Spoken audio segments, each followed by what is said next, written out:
What's going on, everyone? Welcome back to the greatest disaster on the internet. It's the Four Heads Podcast. You got Reinforced, you got Bren, you got Sideshow, and you got me, the award-winning host of the year. That's right, baby. You can never take it away from me. Pay me more money. That's it. Done. That's basically it. Is that the first award you've ever won? No, I won another one right here. Oh. The Tempest Award. Oh, but I don't have to compete against other souls for that. Did you hand the award? I'm going to be honest with you, Alex. I didn't watch because... Of course you didn't. Because I just didn't watch. I'm not going to make excuses. You don't support your friends, it's fine. Yeah, basically. Yeah, that's fine. Did you hand the award to yourself? No, I did not. They actually were pretty clever with how the whole thing went about. Did you know before they announced? Nope. I had no idea. What? Because I watched the awards and you were just like sitting on the side. Yeah. Like, it's Goldenboy. And you were like, it's me. So that was the story. You just so walked over on the stage. I had no idea. What happened was, so not to disparage or say anything bad, but for the award show kind of had a little bit of bumps behind the scenes. It was just a little crazy backstage. Sure. And we were changing like the script like on the fly, like changing the flow of the show on the fly. Just rigging the winners on the fly. Yeah, exactly. There were things cut, there were things added, cut again, added again. So, it kind of got a little cray. And then like the guy, Michael, who's a really awesome dude, he comes up to me. He's the guy who puts the whole thing together, so he's losing his mind. And then he just comes up to me. He's like, hey, listen, we have a change in the script. You're going to have to go to the caster booth, which is where they have like the table. They're like, you're going to have to go there because it's going to go immediately to you after this next segment. And I was like, oh, okay. So the whole time I was like, oh man, this sucks. Like, I'm just going to have to go up there and watch myself lose like a second time in a row. Like that just really blows. I was like, whatever, it is what it is. So then when DJ Wheat and Chris Mead from the UK office at Twitch came on, he was like, Ming Lee's. As soon as he said Ming Lee, I was like, oh, wait a minute, he's making our joke. Because at the office, we'd always make the joke together, can we get Ming Lee's in the chat? And then I'll just like yell out of nowhere, like, Buffets in the chat, like just like obnoxiously as hell on like the other side of the office. So as soon as he said that, I was like, no way. And then that's when they announced. That's when you realized. That ain't bad. That's a little fairy tale story. I won an award. Who did you give it to last year? Maven. Maven. It was broadcaster of the year. So it was like kind of all in. Yeah, they split up the categories this time around. So Henry G won caster of the year, and then I won host of the year. Yeah. Pretty good. Well done. Yeah. No, it was cool. I just always assume that I'm gonna lose. Because the reason being, right, is because like I don't subscribe to like any one particular community, so I work in Overwatch and in Halo and then Fortnite and then Apex and then I do I do a bunch of different games, right?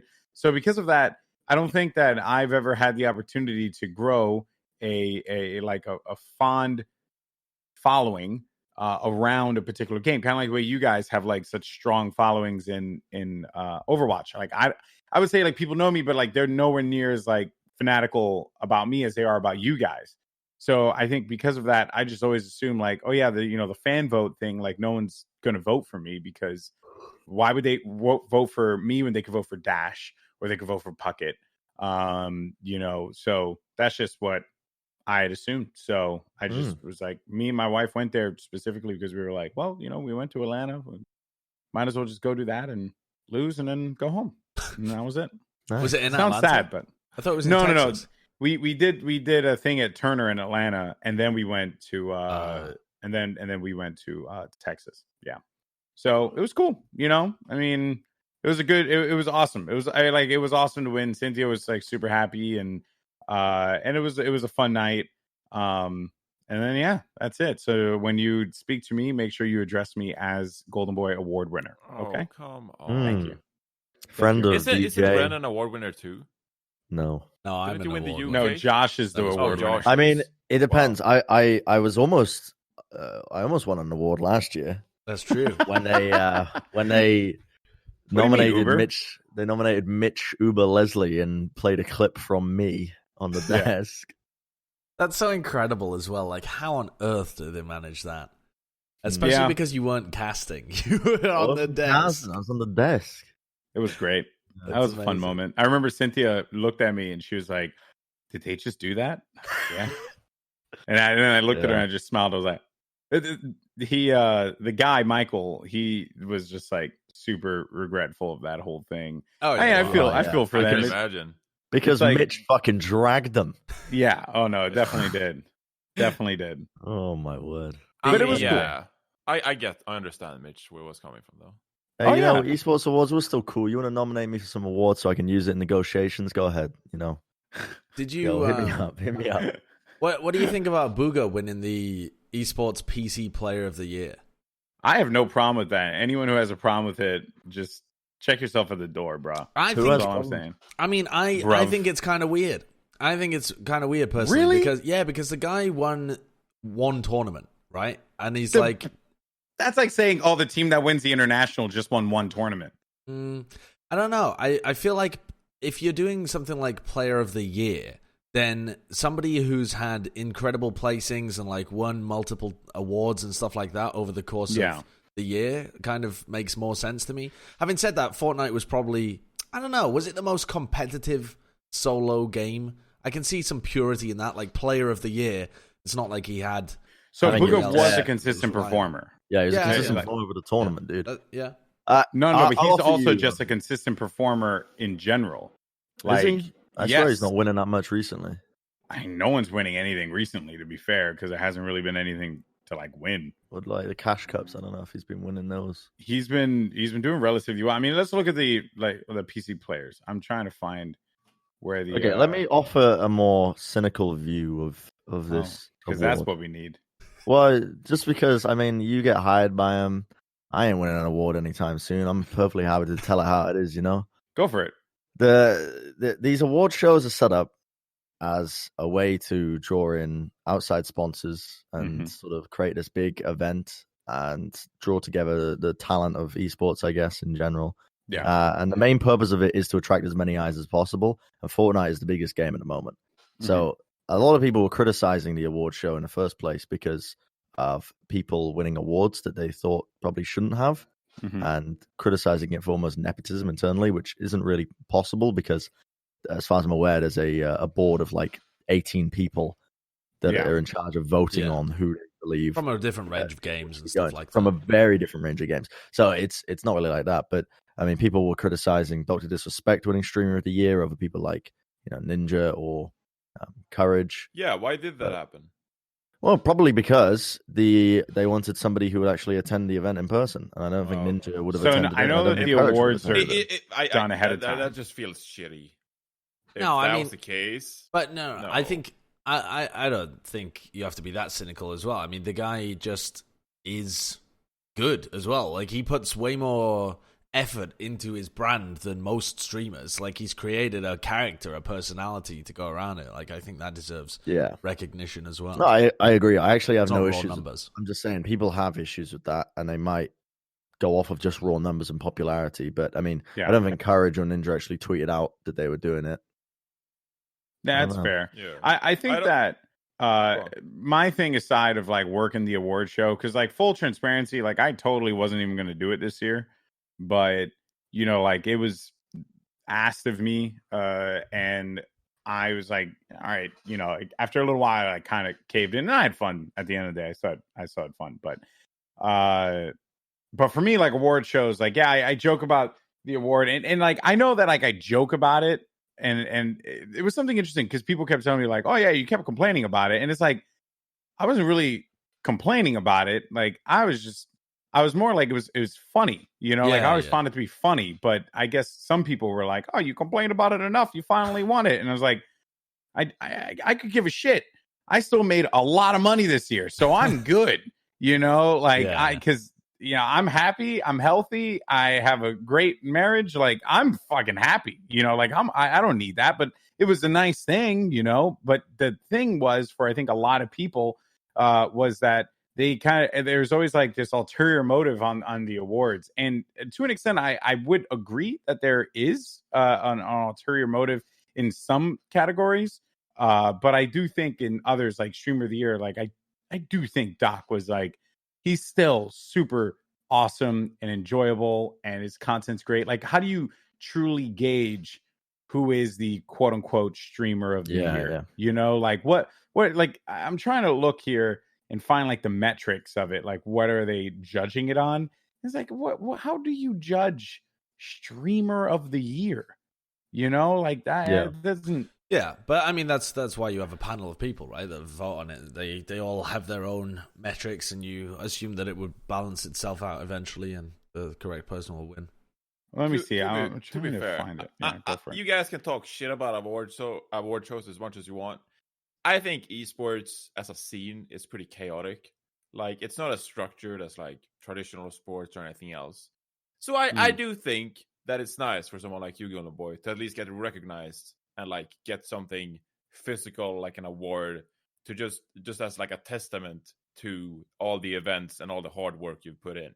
So I mean, you guys can talk shit about it. I do think it's nice to be recognized once in a while, just to be like, hey, esports is crazy. I'm working like 6 different games. I don't really know, where I'm going, or maybe I should focus on one game instead of doing 6. I don't know what goes on in your head, but at the end of the day, I think it's just nice to just probably be recognized for what you're doing. That people say like, hey, Goldenboy, he's a cool guy. He's put in a ton of work, and he deserves this award. Yeah. So, Yeah. and it's a pretty buddy. cool looking trophy. It is So, actually a great looking I'm trophy. deciding to suck up for esports awards. Maybe in 5 years I'll win something. Okay, Who knows? so thank you, Maybe I'll Johnny. be fishing. I And don't I know. love you. It's yes, it was cool to be recognized, and I think that was like a great part about it. But I'm not gonna sit here and act like this is like the greatest be all thing end ever. all, right? Like, No. I still have so much more to do. I have so much more I want to accomplish. All right, you've got the award. You So don't I'm need to good. give your speech again. So that's all I'm saying. I want to thank my mom. I want to thank my dad, because I didn't thank them when I did the speech, and I was pretty Shout out bad. to Oak Boys. Yeah, sure. Even though I live in New York. I did see you wearing that Foreheads t-shirt underneath your blazer at the after party. Oh, really? because I Yeah. ran out of clothing. Oh, really? No. I mean, I was gonna wear the forehead shirt anyway, but I was like, damn, I don't feel like I look like everyone looks so nice. Like, I should try and like look nice. So I did the blazer, Wore the Foreheads. and I wore the t-shirt. blazer, dog. People were like, Yeah. yo, dog, where'd you get that forehead shirt? I was like, yo, oldesports.com, fam. Yo. $25. Can't get it anymore. Can't get any more. Awkward. Exclusive. Real quick, I didn't want to jump in with this esports content creator of the year, because there is an award criteria for it, and the 5 categories are presenting style, engaging and entertaining, content popularity, originality, and integrity. So if you really look at the 5 categories, I do think that the doc fits that, He fits especially 4 for of them. originality. 4 of them. What's the one he doesn't fit? Integrity. Why does he have integrity? Oh, you want me to say it? Oh, what? Because of the bathroom thing? Yeah, that and more. But listen, we won't get into that. I mean, personal life aside, I don't like to conflate that with somebody's work or streaming life, because it's not really relevant. But Because his integrity as a I broadcaster, think though, is still good. He integrity keeps as a it brand. broadcast, sure, yeah. I think he hits the mark on a lot of those, whereas other people probably do not. So you're correct on that. But it actually just kind of confuses me, because I'm like, oh, Doc won. It's kind of confusing, because I view all award ceremonies as a popularity contest. So I just by default expected Ninja to win, or someone. Yeah. Shroud, I don't know. Did you Ninja see? didn't win anything. Interesting. I think he did. Oh, I thought he won like 3 awards or something, didn't he? Unless there were 3? awards No, that no, were no. given. How No, many there were awards no. there? Sorry, didn't. last year he won 3 awards. Yeah, Last this year, year Ninja he won- didn't win won anything. 3. I don't know if he particularly cares. But Did yeah. you the biggest thing though that I saw blowing up coming out of these esports awards was not so much the awards themselves, but was Richard Lewis's speech. Oof. Did you see I didn't it? watch Scathing. it. No, I didn't watch it. It really was incredibly scathing. So he won Esports Journalist of the Year, which I believe he's done before. I don't know Yes. whether he won it last year Yeah, or the year it was No, before he that. didn't. Time. It was the second time he won it. Second time year before that, because Jacob Wolf won last year. Right. And Thorin's won it at some point as well. So I think those are the 3 former winners of it. So he got up, and the first thing he said was that Cecilia Anastasia should have been on there as well. That was the person that is like a senior writer for Kotaku that broke the Riot stuff, like the sexism within the Riot's management and stuff like that. It was a really big piece, and she's done a bunch of stuff like that. She's a very good writer. And then he went on to just basically slap back at the Polygons and Kotakus and stuff like that of the world who have just been writing, as he said, hit piece after hit piece and misrepresenting esports and all of that kind of stuff. And it was incredibly scathing. And he has followed it up with a bunch of, opinion pieces, but also just collecting these terribly written articles that have been published by these kind of vendors. And he's writing a series of articles on those articles on Deserto at the moment. It is some true juice if you're interested in dipping your toes in. Really? Wait, what was it again? What was it again? Sorry, I missed that last part. I said it's some true juice. No. I'm saying like about what? About what he said. No, I mean, I think it's just like you very rarely get like direct conflict between people in esports. Like you'll sometimes get people calling people out, but it's rare that someone just goes against very large journalism organizations and gets like, he's like preparing for the slapback again. You know what I mean? Calling them out for shitty journalism, expecting a couple of hit pieces to come his way as well.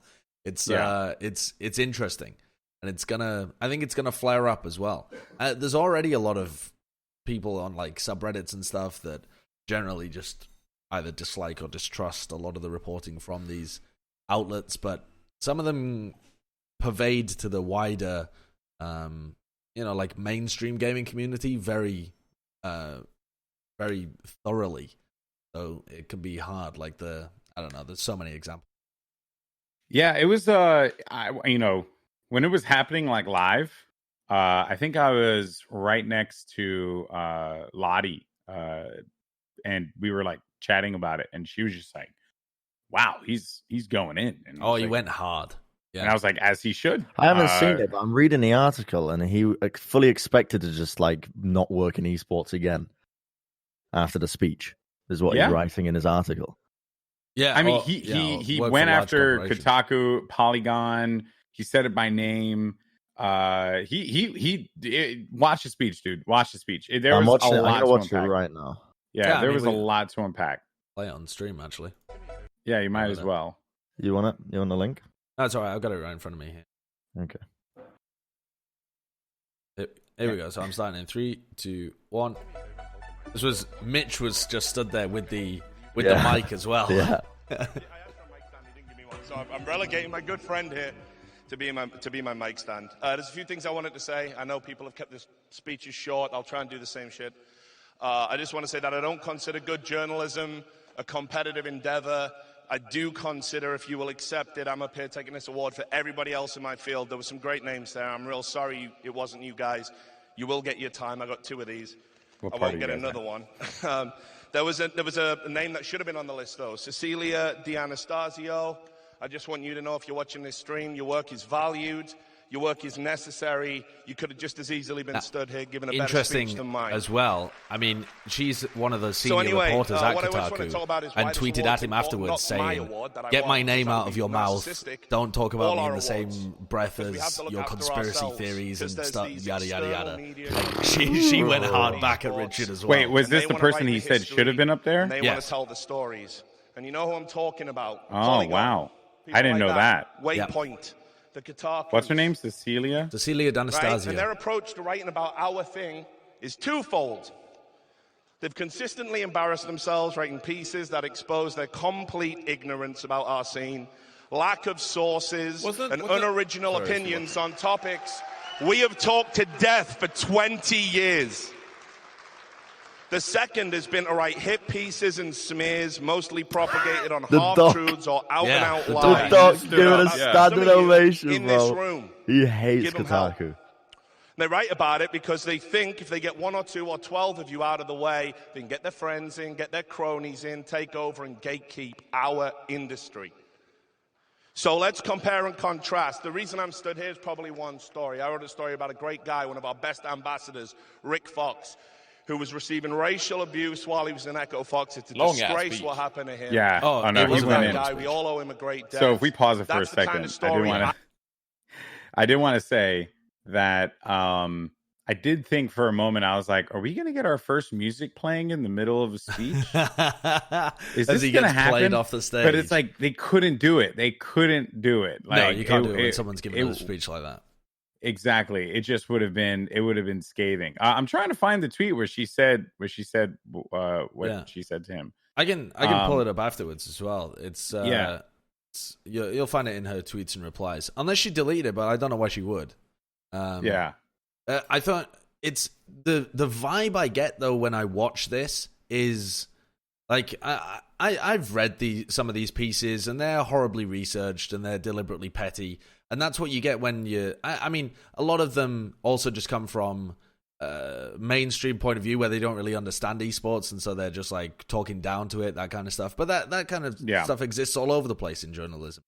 The BBC have always wrote articles that have been very condescending and patronizing about esports in the past. And only now, when there's outrageous amounts of money in it, are they starting to, take it a bit more seriously.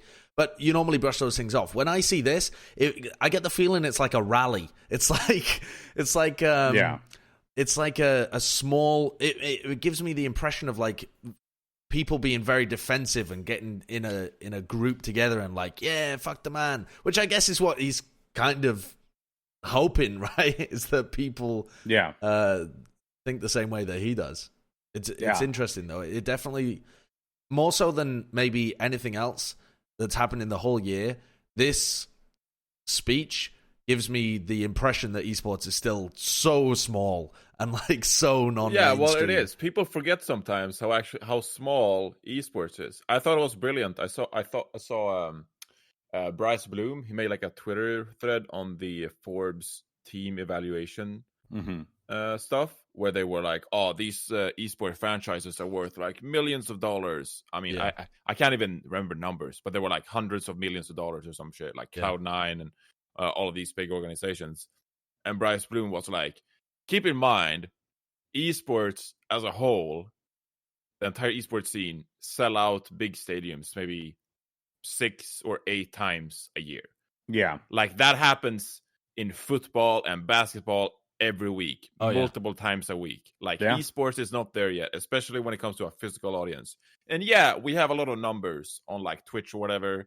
Maybe, I don't know what the figures are for traditional sports, but we're not there yet. Like, even though we have a ton of people watching online and not in person, we're not quite there yet. And so it is a very small industry. We have to make it into a spectacle.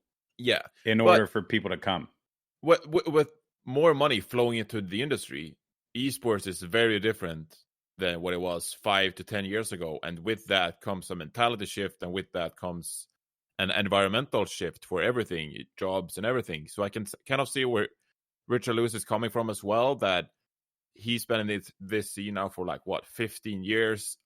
I still remember him making videos with Thorin, and Thorin sitting in his jacket because he couldn't turn his AC on because he couldn't afford it.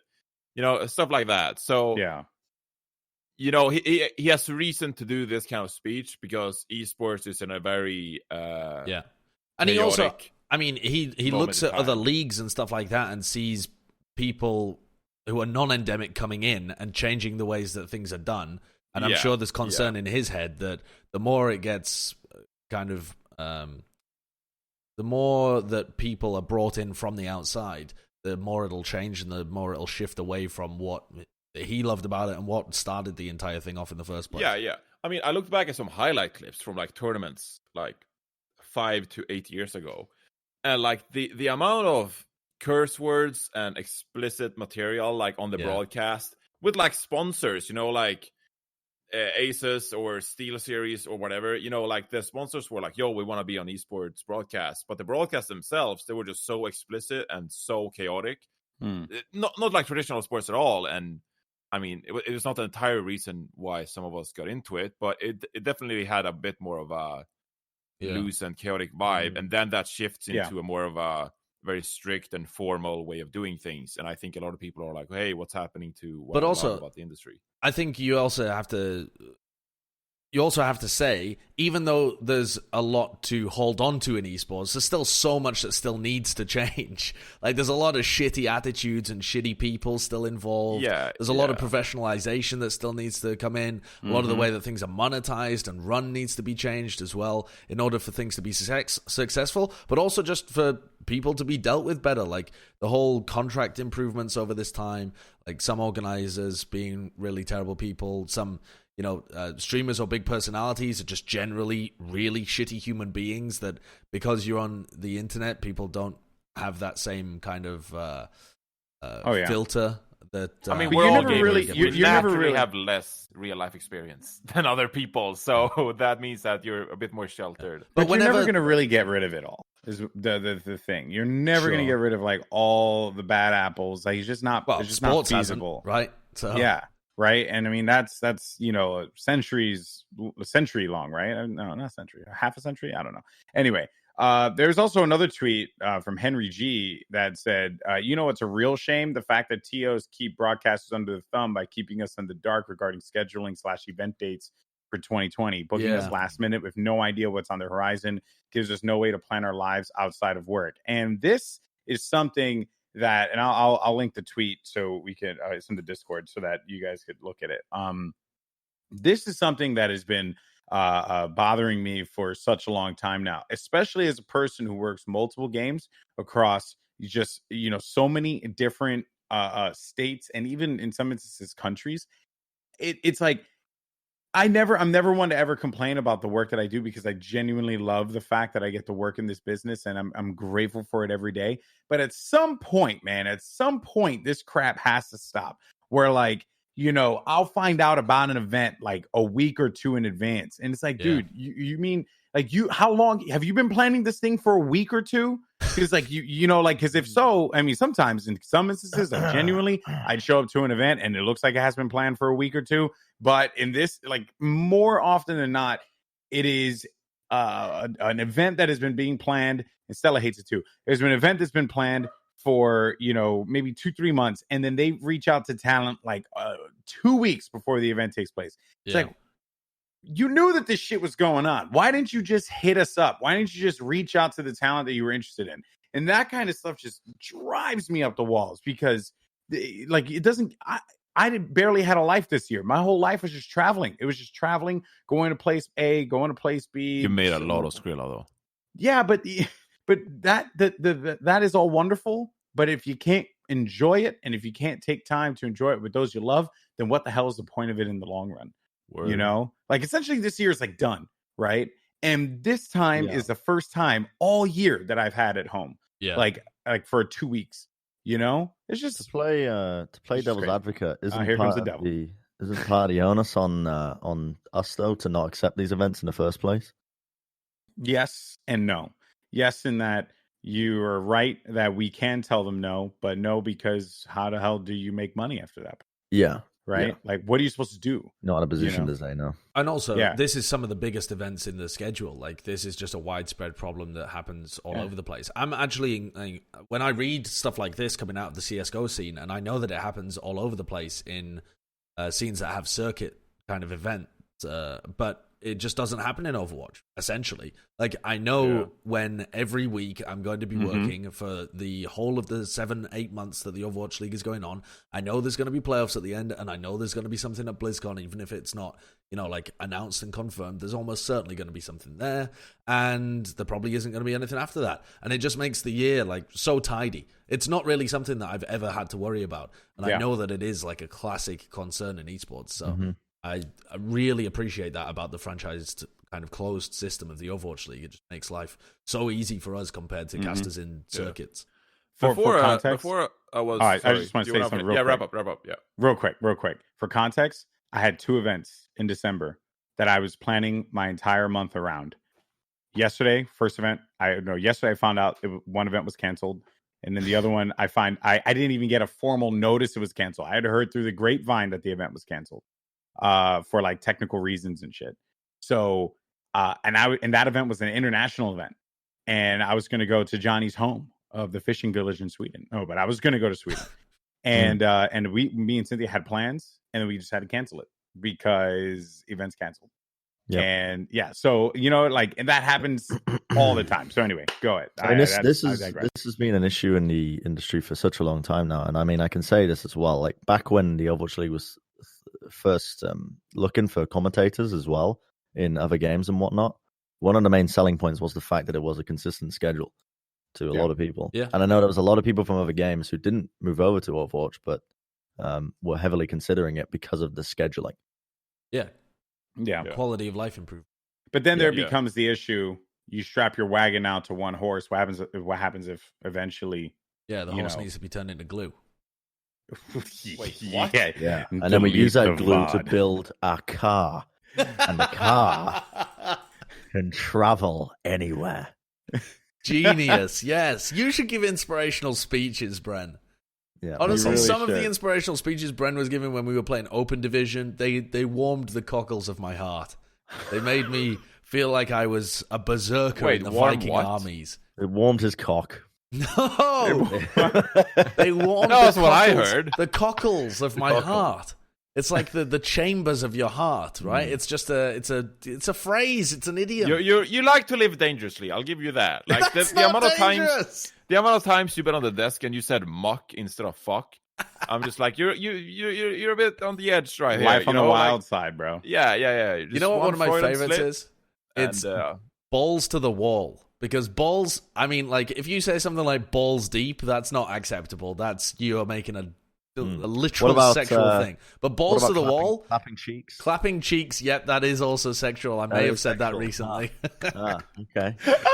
May have said that. I even think saying someone is cracked is like, yeah, it's, I get it. I get cracked. But to like someone who's watching Disney XD, I'm like, do they know what's going on here? Like, do they know what cracked? Can you imagine? Freaking Sinatra's up there playing, and he's like, "Hey, he's cracked," and then you look at his face, and his eyes are bloodshot red, and he's just freaking losing his mind. It's just caffeine. Don't worry about it. Well, that's nothing else. Cracked is a term that's come from the Fortnite. Youth. Yeah, the youth of the Fortnite scene. Like, it is a Zoomer reference. It would be like right up Disney XD's alley. By not using it, it's disingenuous. I'm not sure Disney XD appeals to the Zoomers. I think it appeals to someone. I'm pretty sure they just appeal to children. Yeah, it's like a children's show, isn't it? Zoomers. No. Forget the whatever you call that. The labeling is Disney XD is for kids, Bren. No, it's for children. Zoomers, bro. It's maybe for very young Zoomers. I'm Googling it. Disney XD demographic. Zoomers. That's what it's going to say when it comes up on Google. Zoomers. Moving forward, we have a thing 6 labeled to 14. Here. Zoomers. Yeah, 6 to 14 is not Zoomers. Yes, You're it calling is. a 6-year-old a Zoomer? Well, no, probably around 9, 10. That's when you start becoming a Zoomer. But you're. I would say it's like 14 to 18 is Zoomer age. No, it's not. It's definitely not. Zoomer is used as like the term. You know when you see those kids running around shopping centers with the skin high fades doing the Fortnite floss with their Yeezys? Those are Zoomers. They're like the age of 10 to 14. Yeah, dude. maybe 10, but they definitely extend to at least 16. You could definitely have some 16-year-old Zoomers. Bro, we are so screwed. Probably. Also, We're so isn't screwed. Zoomer, doesn't it just come from Gen Z? Like, it's just a Gen Z boomer. The boomers and Zoomer Zoomers. comes from 4chan. Well, according to Urban Dictionary, Zoomer refers to members of Generation Z and is a play on the term boomer, which refers to members of the baby boomer generation. The term Zoomer is also in reference to the fast-paced upbringings members of Generation Z are characterized to have due to the fast advances in technology and culture that has been happening around them as a result of the interconnectivity of the American and global populations because of the ubiquity of internet-connected smartphones and social media. That's a crazy Urban Dictionary definition. But Gen Z goes up to like the age of 20 at the moment. Zoomers are like up to 20 years old. No. Maybe even a little further. A Zoomer is someone with shaved sides, slicked back haircut, round glasses, who loves mumble rap and battle royale video games. So you, Bren, you. Shit.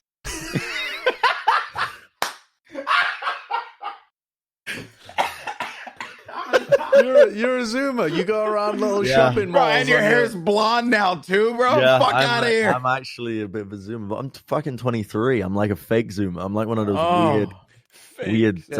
Hey, fellow Zoomers. Hey, fellow Zoomers. This is bad. This is bad, Bren. You just described yourself. Yeah. Well, but we got to move on from that. Please move on. I've talked enough about Zoomers and Boomers. Well, Bren had some kind of Twitter video. Was that of you being a Zoomer? Now, I don't know what this is. I'm just going to tell you right now, just for the sake of us, do not show the name of the person who tweeted this. Okay. Just so you are aware. Yeah. Don't. Well, yeah. How can he sort that out? I don't know how you filter out. I can just full screen screen it. Just full screen it. All right. I just found this video funny. Okay. Let's play this video. Okay. Ready? What? Well, yeah, kind of. Let's it just says, play the "Y'all video. come look at this freaky ass white man," and then, what is this video, Bren? You found this video. Yeah. This is your Zoomer meme. Some dude who just raps. Oh, that's the juice, baby. Yo, feel the juice in my Yeah, it looks just like you, dude. Your ass like the orange, baby. Yo, pulp free. Oh. Hell no, I need the pulp. Need a whole bunch of pulp. Goddamn ass, yo. Get on top of me. I see you. You're on top of me. I can't even see. No, it's Brennan's 30s, dude. Then you're sitting down, baby, on my face. I'm sucking your pussy and your ass in the same place. You gotta work that. Yo, and he got low battery. Oh no. Oh my god. Low battery, 20% battery remaining. Close. What the hell? Brent, that's going to be you in like 5 years. I mean, I wish it is. It looks like you, Bren. It looks like you when you had your mustache going on. My mustache. Wow, Yeah. that's I mean, just incredible. You can definitely tell he's about 5 foot because of the length of his limbs. So he's not quite me. He's talking about getting the juice, and then he's talking about how he wants pulp in it, and he wants the juice to come out of her ass or something. Yeah, and he's sucking on. Right. Sucking on something. That's horrific. I don't know how that came have off my mercy. feed, but somebody tagged me in it saying it looks like me. I just found it quite funny. It does look it like looks you. just like you. It does look just like you. Good. Star Wars Fallen Order. Who's played it? That's our transition. So apparently this game bangs. Yeah. It's like Dark Souls of Star Wars. Not quite. It's not as harsh, but it's the same kind of combat. It's a bit of a platformer. Mm-hmm. It has a 9 out of 10 on Steam. 94% like this game, Google users. And if you buy an Origin Pass or whatever it's called, like an EA Pass for like $15 a month, you get the game. But it's like $60 if you want to buy it separately. Well, and apparently it's worth every penny. This could be like the game of the year, apparently. It's that good. And people just love it. There's so much stuff going on with Star Wars now. I find it really interesting. So they released Disney Plus as well, which is like Netflix, but for Marvel and Disney stuff. It has so much stuff on it. It has so much stuff on it. And they released a new Star Wars TV show as well, The Mandalorian. Yep. Which I have thoughts on. But Has anyone seen it? No. Yeah, I've seen it. Yeah, but I have thoughts. Answer this question, Johnny. Do you think it's good? Yes or no? Yes or no? Your silence is telling me no. Jonathan, this is imperative to our friendship. Hello? I can't say yes or no. Look, I love the Star Wars universe. It's simple. It's not that simple. It's complicated. It's such a beautiful universe. There's so many flashbacks. Like there's so many good details about the movie itself. But the writing drives me nuts, bro. It's so cliche. It's so typical. Someone wrote a hit tweet. Oh my god, someone wrote a hit tweet. And it was like the writing is like a video game. Yeah. The writing is like a I video saw game. that tweet. And it was like The Mandalorian was designed to be a video game. They even get an armor upgrade halfway through the first episode. Something like that. It's so weird. It's so weird. So okay, so that's like 2 weeks in the past. I guess we can talk about spoilers. I haven't seen it. I'd like to watch it though. Well, okay. So I won't go into big detail. Close Let's your not go ears, into big Bren. details. Let's not go into big Okay, details. I'm gonna go get a Red Bull. What happened to your balls So- drink that you were having? Your whatever it was. If you haven't C4. watched Mandalorian, I mean, I don't know when it's safe to skip or mute. You're or treading in whatever. dark water But, here, John. Yeah, look, I won't Shallow. unveil the great twist in the end of the first episode. I won't Yeah. unveil that. Darth Okay, I won't Maul say that. dies. No. But there are some things about it, like you said, just like armor upgrade, and there's just like a fight, and then there's like, oh, that was a cool fight. Here comes the boss, and you it's done just yet? everything is so Right. typical lazy kind of writing that I Yeah. just kind of Okay. like. I You're love on the the, universe you're on the and everything same about, but point. it's just You're on the same point One- as when I left. well, you were going for like 15 seconds. It's the same point, Johnny. One, What it's the? John Favreau. Trust in the Fav. All right. No, That's what number one. what has he done? Trust in the Fav. And also, it's so slow. He's The literally the episodes reason are why we have the 33. MCU. Okay, the MCU is overrated. whatever. I'm not MCU is gonna lie. kind of shite, though, isn't it? I don't give a crap about both of you. Okay. About both of you. Let's just get that know out of the some way. People, I know some people that just attach their lives onto the Marvel Cinematic Universe. Like I'm not one of those people, the lifeline, bro. but I do enjoy it, and I think it is good. And I think it's it is. Yeah, I like switching it on. I switch on an Avengers film, and I'll turn my brain off, and I don't want to think Yeah, about but it. you have to turn your brain off. That's the point. You I can't ever feel leave like- your brain on.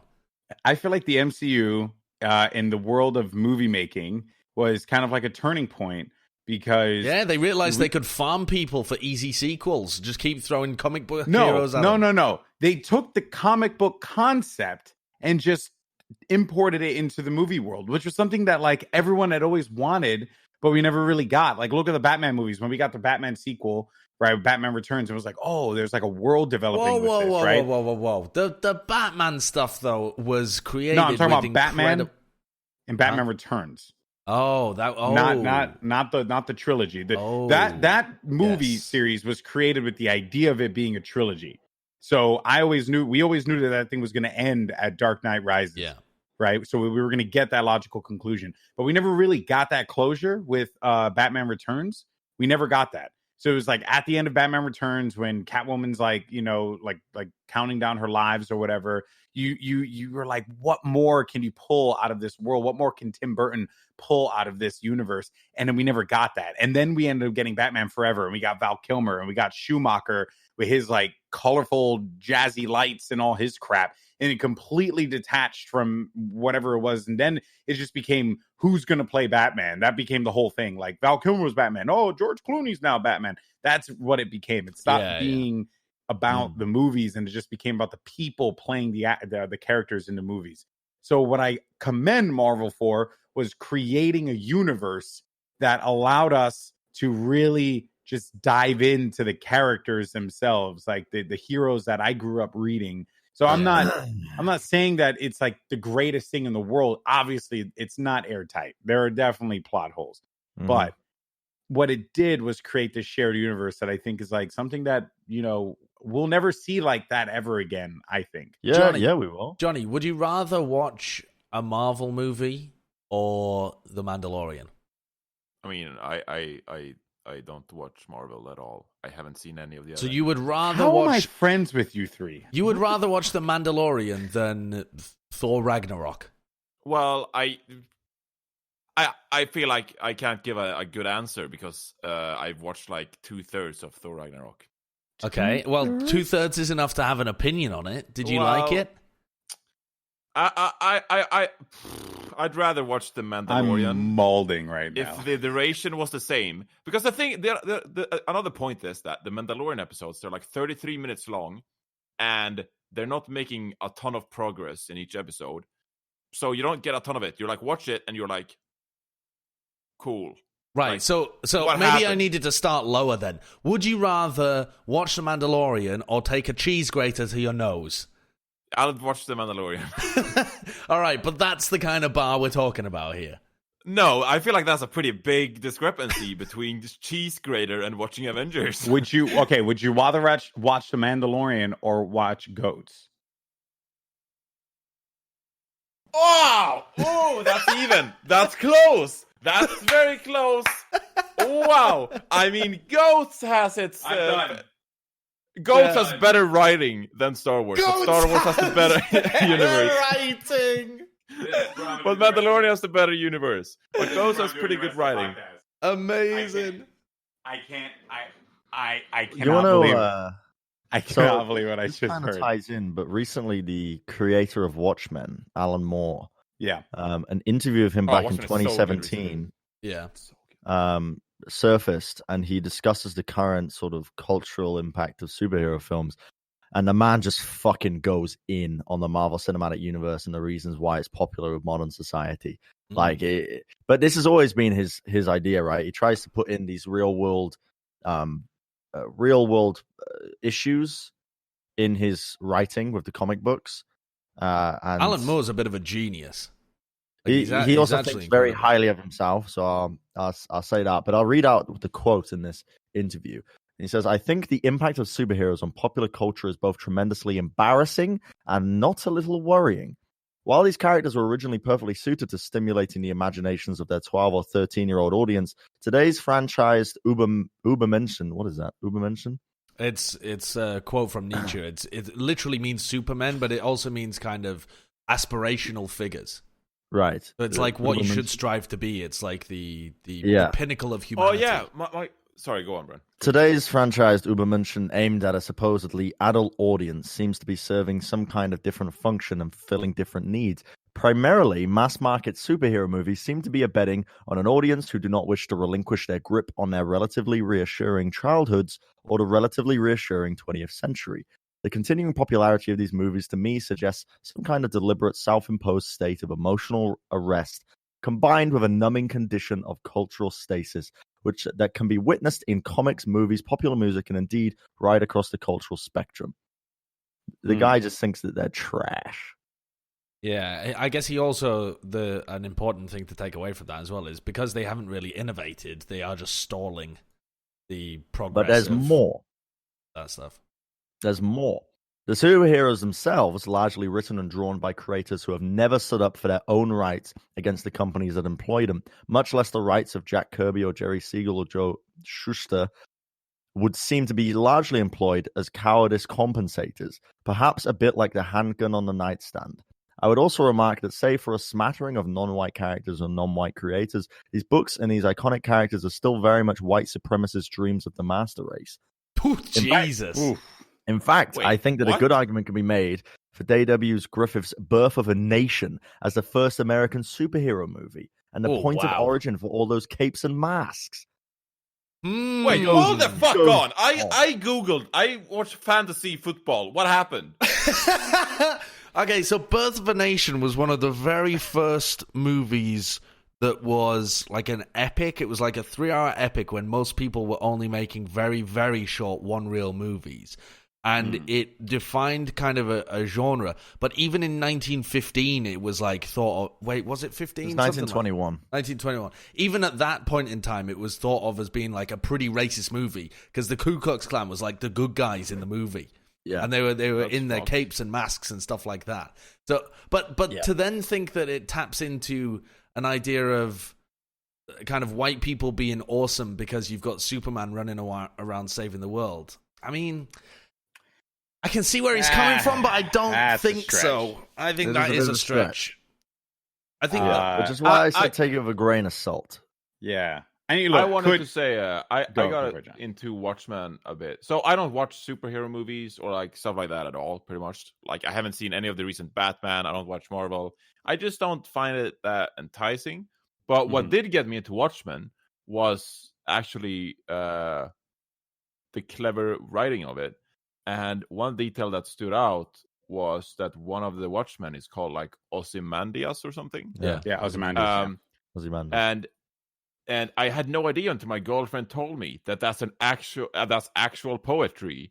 Yeah. With like a very well-known quote and stuff. And I just find details like that, like deep kind of, connections to the writing or stuff like that. Like I find it very interesting. And it has if you ever get a chance, you should read Watchmen. You should read Watchmen by Alan Moore. It is a phenomenal graphic novel. Probably like, I would say like a genre defining piece of I don't say literature, but it was definitely a piece of art because it's really good. It's He also I love made it. V It's for like one of my Vendetta, favorite books right? ever. Yes, he made V for Vendetta. He did another one too. I forget the name. Yeah. I mean, the new series by HBO is also very, very good as well. Yeah. My girlfriend said it was usually they don't make Watchmen justice, but she felt like this TV show really represented the. Yeah, it takes the piss out of the as well. movie all the time as well. Really?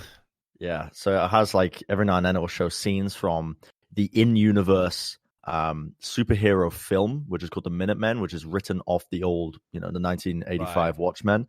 That it's now 2019 is what the current series is set in, and every now and then you see clips from the series, and it's like the over-the-top action scenes that was exactly like the Watchmen movie, like the completely Hollywood version of it. I think it is very interesting, though. I keep now rethinking about Alan Moore's point that the hypocrisy of people not standing up or not actually enacting the kind of vision of the superheroes, and I wonder if he's onto something there, where by people living vicariously through these superheroes, they kind of get their fill of acting in a positive way. They kind of feel like that's their way of. It's not like they are contributing positively to society, but they get the endorphin rush of contributing positively by vicariously living through the superheroes that they're watching, rather than going out there and doing positive things themselves. I mean, I watched The Joker, and I was like, I need to do something good right now to feel good about myself. I opened a door for an old lady after, and then I closed it on her right away. I just like to give people compliments. Like, people are weird sometimes, just like, oh, you can't talk to strangers, or you can't interact with random people. Just like giving people compliments is the best thing ever. Like, I try to. It's just the best. Like, I try to random give people just like, oh, that's a nice shirt. Like, random people in Starbucks, just like, that's a nice shirt. I try and message people and tell them great. that they do a good job with their work as well. Yeah. Because I did that to Sideshow recently last week, and then he ghosted me, and I was like, cool. Wait a second, I know what you mean as well. I read it and I was just like, oh, that's really sweet, but I didn't reply with anything. I do that all the time. My family was saying that as well. They were like, we keep sending you sweet little messages on text and stuff, and you just never respond. And I'm like, yeah, well, I read them and I'm like, oh, that's adorable, but I don't send them back a message that's like, oh, that's adorable. I just, I treasure it. Yeah, I mean, at the same token, I shouldn't be concerned about whether you respond or not. That's not really how it should work. But I was just like, hey, thank but you, it's George, easier for, to trash on so Josh, though. Yeah, I was just like, thank you for putting in so much work with production and like doing stuff on the side and like helping with all the shows. And it just ghosted me, and my entire day I was just like, Sideshow doesn't like me. He didn't respond. What's happening? Is he my friend? I need to respond to people more often. No, but so I just try to give compliments to people these days. Yeah. So I think... Bren and Goldenboy, yours will come next week. Don't worry about it. Thanks, man. Thanks. He's got a schedule of compliments. He's got to work through everyone. So to bring it back to your point, Josh, and I know this is going to sound like just the opposite of what you're expecting, but I think sometimes people just like to watch and read comic books. You know what I mean? Like people just like shit. And that's it. Like, I feel like as a society, we put way too much like stock and overemphasis on nuanced details that just don't matter. Shit. Real pseudo-intellectual shit. Yeah. That's what I actually hate that. So this is Josh is squinting your little wee guys. Yeah, because the world is incredibly complex, and if you just boil it down to then you know. But what's wrong every with now just and then, liking something? Every now and then, that's fine. But then sometimes you find a piece of media or a comment or an article or something, and it tries to disguise itself as this nuanced idea that they're trying to get across to you. And they overcomplicate it, and they use a variety of vocabulary that's unnecessary for the point they're trying to actually put across. And the entire idea is that they're just trying to be like, look at me. Yes, 5-head exquisite, swirling around wine. Like, that's the entire idea of what they're trying to do. And I can read it like a book because I used to be like that when I was younger. Right, and it was just fucking tragic. Like, it's just a tragic part that some people just haven't grown up past. It's Yeah, okay to be yeah, dumb sometimes, you know? Yeah. But that's, I'm not saying, I don't think that it's, there are definitely people that are exquisite 5-head wine glass circlers that just try and overanalyze stuff. But also, people, I think, don't realize how much of their likes and dislikes are manipulated by other people and by, like, unconscious things. We all have models of ourselves as rational beings. Like, you always think that you make a decision and you do something, or at least most of the time you do. You know, you have some kind of feeling when you're just emotionally acting, but most of the time we model ourselves as like rational beings that make decisions and do this stuff. But that's not really how humans work. They kind of post-rationalize stuff. You make decisions and then you kind of talk yourself into like, oh yes, that was a good decision, well done. Or like, oh yeah, I really wanted that. Whereas actually it's just, there are just subconscious things telling you what to like and dislike, and they're just coded into your brain. And you just... So you mean that subconsciously I should like Temptation Island?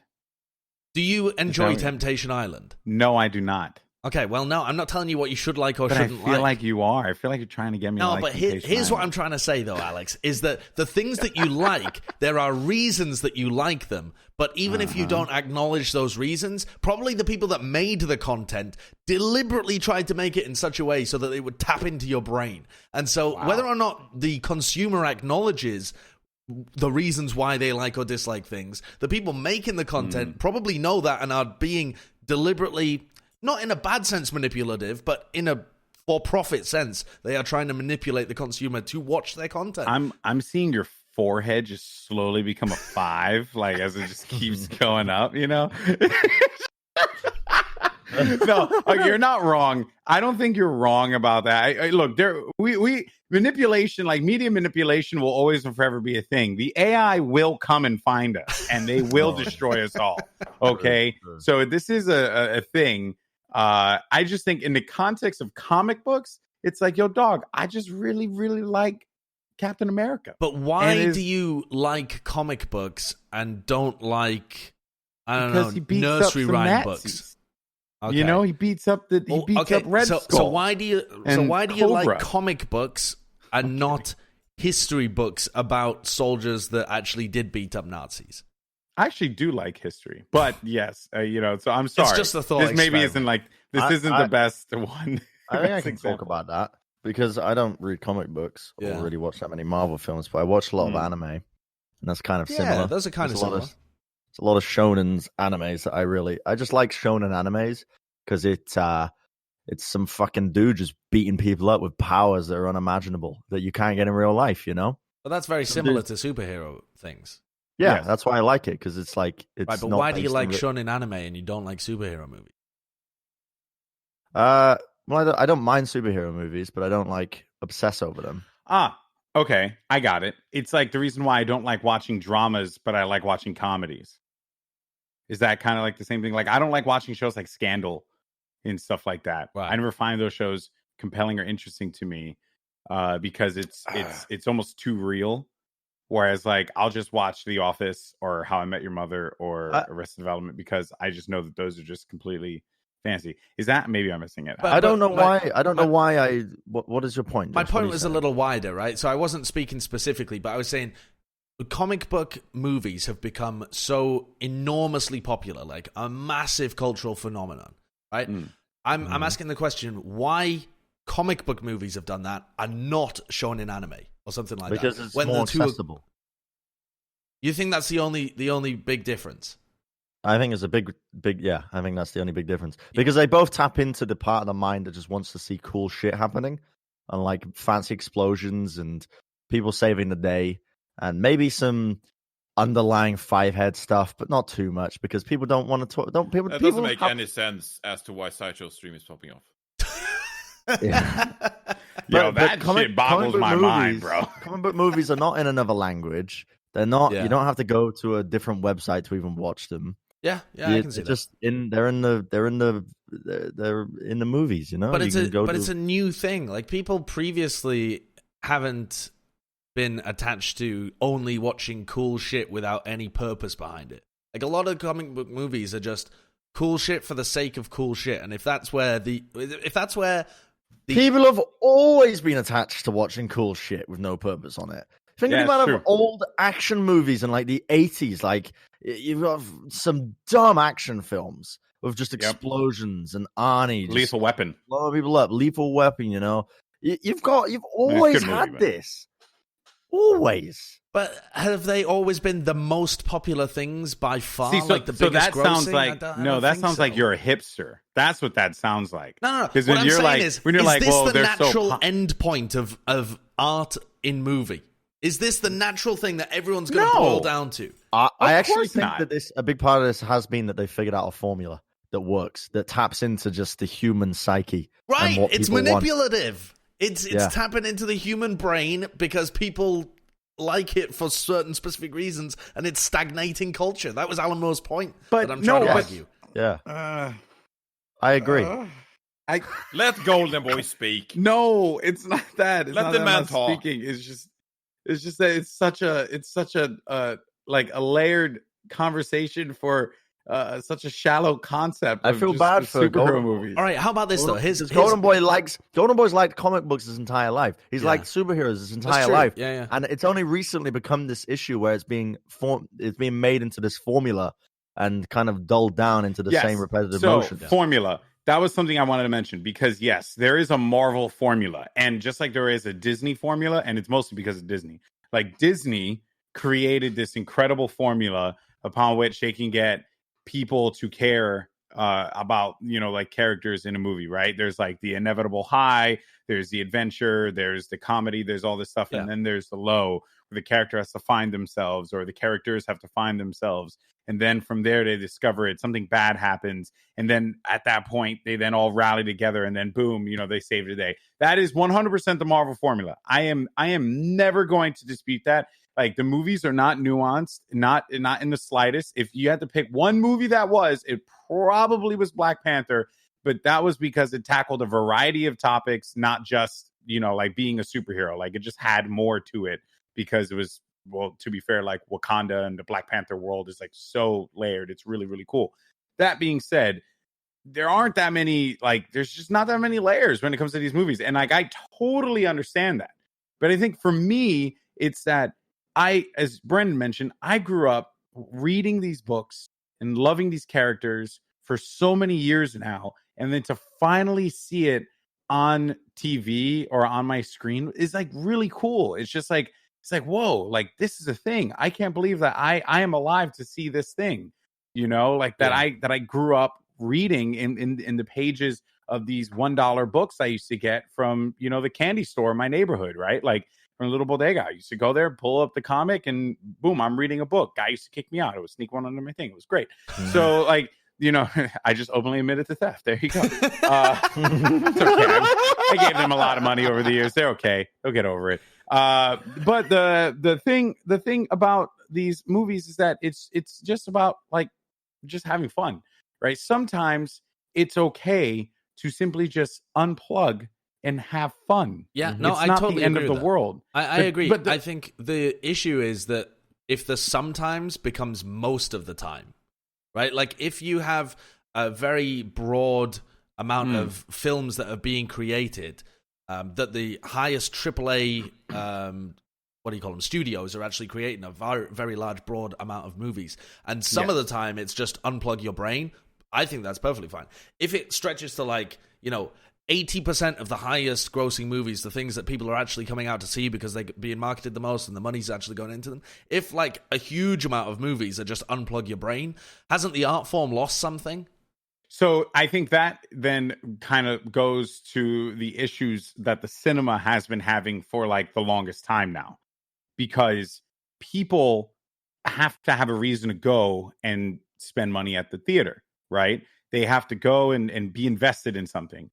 And for a lot of people, going to the movies to watch a Marvel movie, I'll be 100% honest, the only times I've gone to a movie theater have been specifically to watch something superhero related or superhero movie like Joker or Avengers or Spider-Man. I think the last movie that I went to go see on my own that wasn't necessarily an action film was Blade Runner.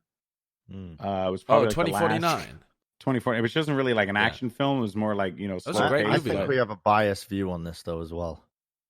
Well, just to finish my point, the whole thing is that is also the reason why like companies like Netflix and Hulu and HBO and Amazon are getting involved.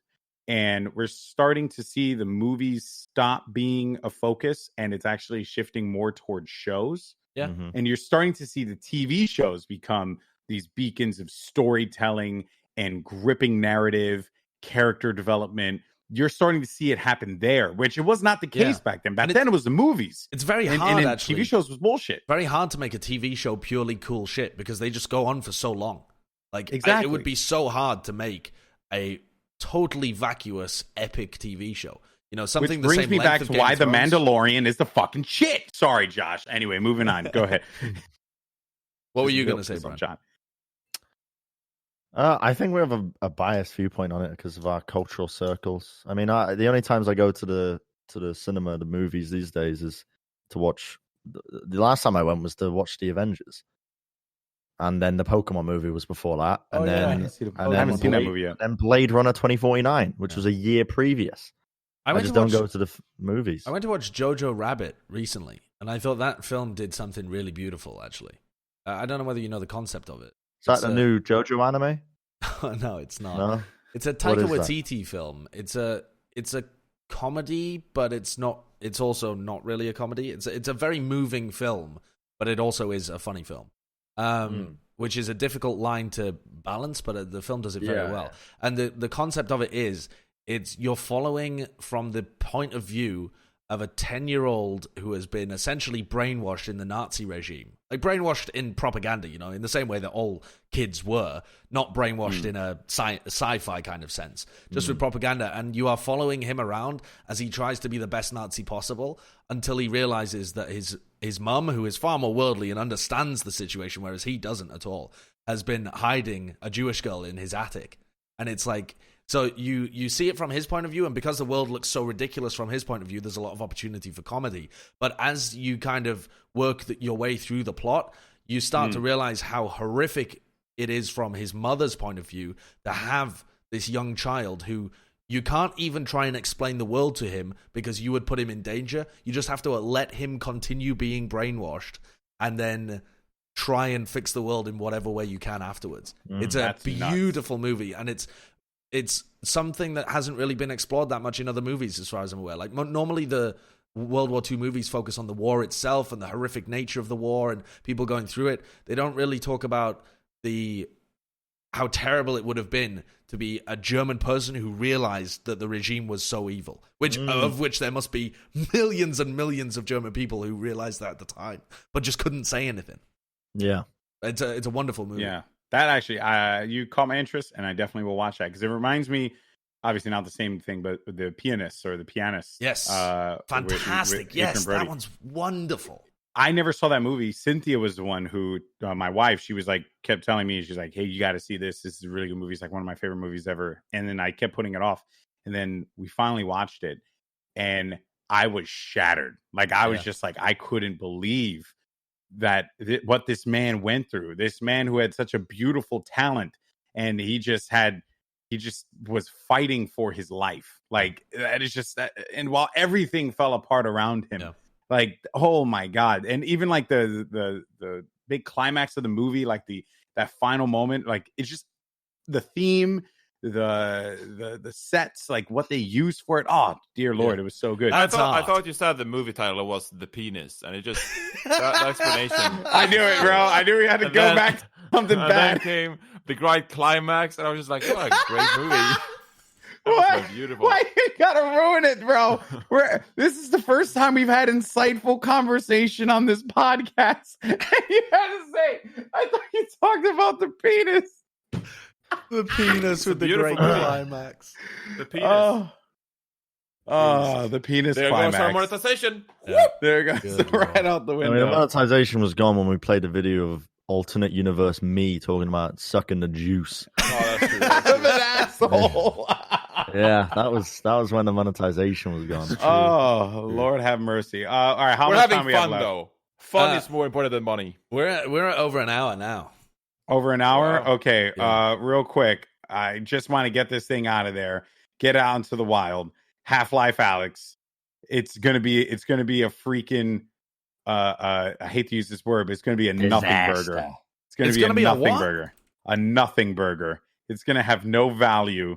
It's just gonna be a 3-hour just VR schmooze fest. It ain't gonna be a good video game. It's gonna be trash. They've been working on it for years and years and years. And it's like, in some sense, it's the spiritual successor to Half-Life 3. If they don't make this a good game, they'll be crucified. They've been working on this for years. If this thing sucks, just remember that they could have been working on Team Fortress 3 that whole time. Now you're getting personal. I don't think it will be good. They let go of their writers for the longest time, or the writers left them because they weren't working on any story-based stuff for the longest time, as far as I'm aware. Now, somebody in the YouTube comments will probably correct me on that, but when I last looked up the situation, a bunch of their lead writers left Valve because they just weren't really being utilized, and they were. I can only assume the way they worded them leaving was that they felt like they were stagnating.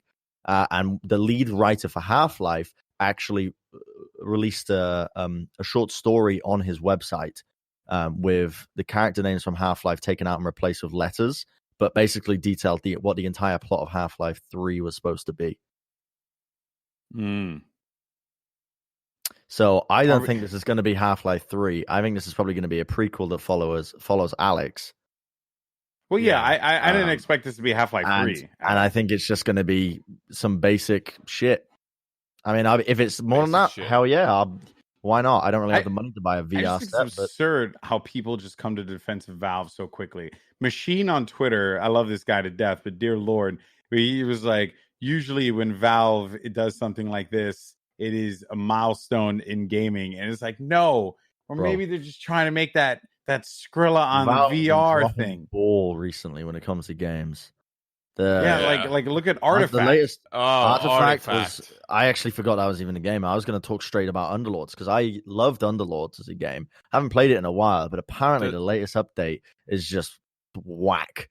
Like they introduced the new concept, and it's a work in progress, I guess. But they kind of they seem pretty set. 24-hour peak on Artifact is 154 people. Oh, in the last 24 hours. Yeah, 154. Shut it down. The peak players, peak players in August was 137. Peak players in September, 155. That's so bad. Shut it down. That's it. Yeah. I don't know. I don't think it's gonna be anything. If I was in charge of Valve, what would you guys do if you're in charge of Valve? I would actually work on. I'm not. I would work on Team Fortress 3. Here's what I would do more Counter-Strike. More stuff. Counter-Strike. More content. I released a new Counter-Strike just called Counter-Strike. Okay? Forget the end names, okay? New engine. 1-to-1 bullet accuracy on first shot for every gun. What? No one would like that. Accuracy for every gun. Okay. And we remove a lot of the fluff guns, and we only add in some basic stuff. So you remove a lot of the variability in guns, but that increases the amount of strategy because it makes balancing easier for those guns. Right. Okay. We bring back classic maps. In fact, maybe we just literally convert a lot of the CSGO maps that are being made right now, but we do it on a smoother setup on an engine that isn't as janky. We add the CS 1.6 movement back in the game, and that's where we go. Want 1.6 back? I think the 1.6 engine with CS:GO. The 1.6 engine. The 1.6 movement is what I want. I had 2 years. So I was a big fan of Counter-Strike Source, but that scene never really went anywhere except for in the UK. And Sweden had some teams. They had a league back then, where they tried to franchise teams in Counter-Strike Source or whatever. CGS, was it? CGS. Yeah, it was CGS, yeah. And after that, nothing really happened with Counter-Strike before Global Offensive. And I had 2 years where I really wanted Counter-Strike Pro Mod to be a thing. Because I thought that looked incredible. And I was so hyped. But it was a community project and never got completed. But damn, that looked so sick for a while. I think there's an alternate dimension where Bren is the head of Valve, God, and all his ideas come to fruition. And then there's a podcast of 4 random people who then talk about how Counter-Strike has 154 players at peak.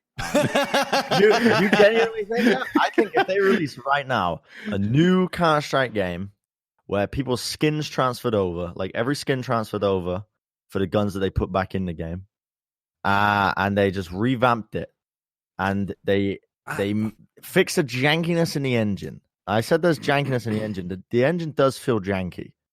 I personally think that one of the greatest things about CS is that you leave it for a while. It's old. It gets a scene set up. It has pro players.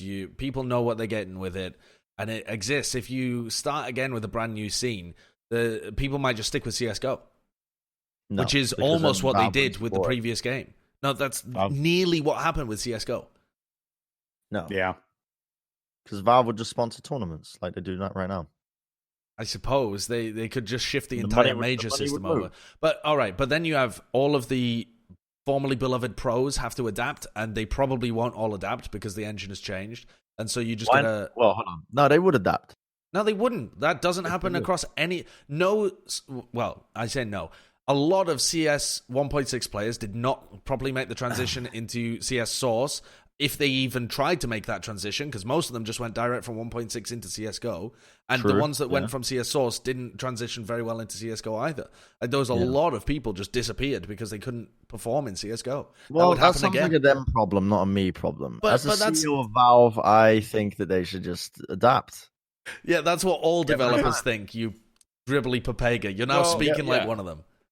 I mean, there's a ton of characters that I just miss from, like, what is Half-Life or Left 4 Dead or whatever, but they just need to pump out content. The one thing I liked about Artifact is that they tried to expand the Dota universe.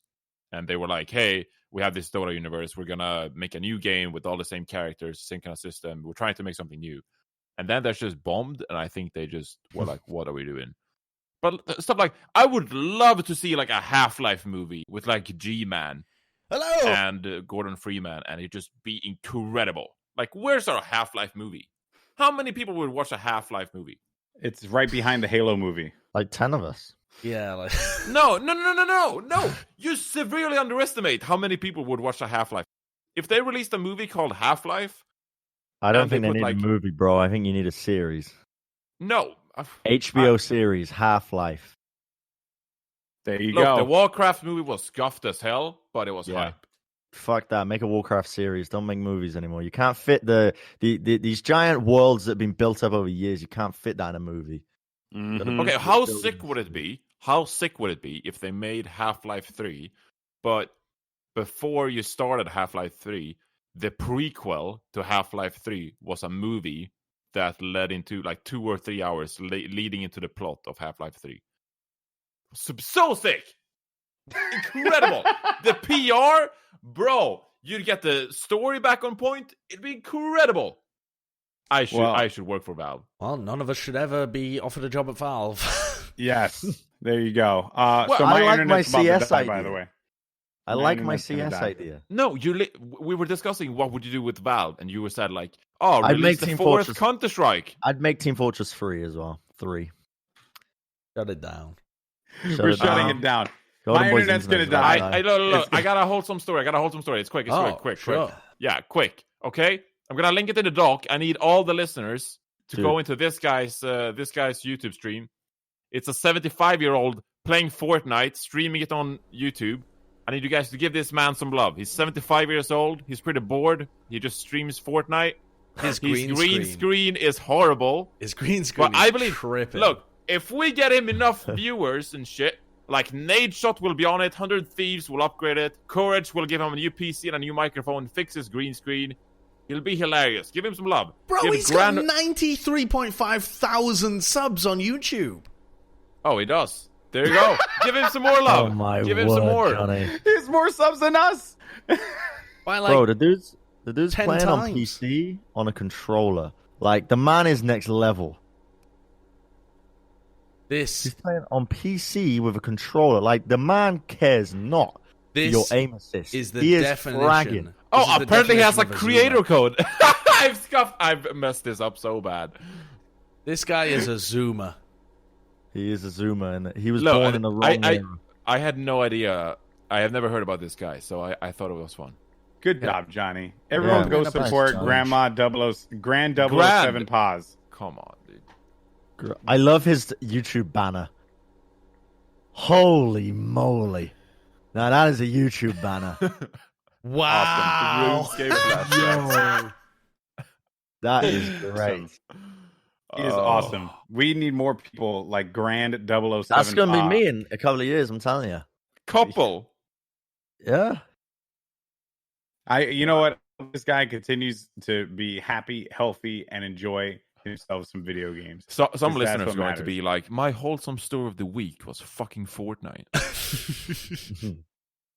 All right, we got to get out of here. My internet's about to explode. Thank you guys so much for watching Foreheads. Make sure you subscribe to other social media crap. Let us know what you thought of this episode using the hashtag Foreheads on Twitter, Instagram, wherever the hell else you decide to post some stuff. MySpace for the boomers out there. And that's going to do it for us. Thank you so much for watching. We'll catch you in the next one. Peace. Later.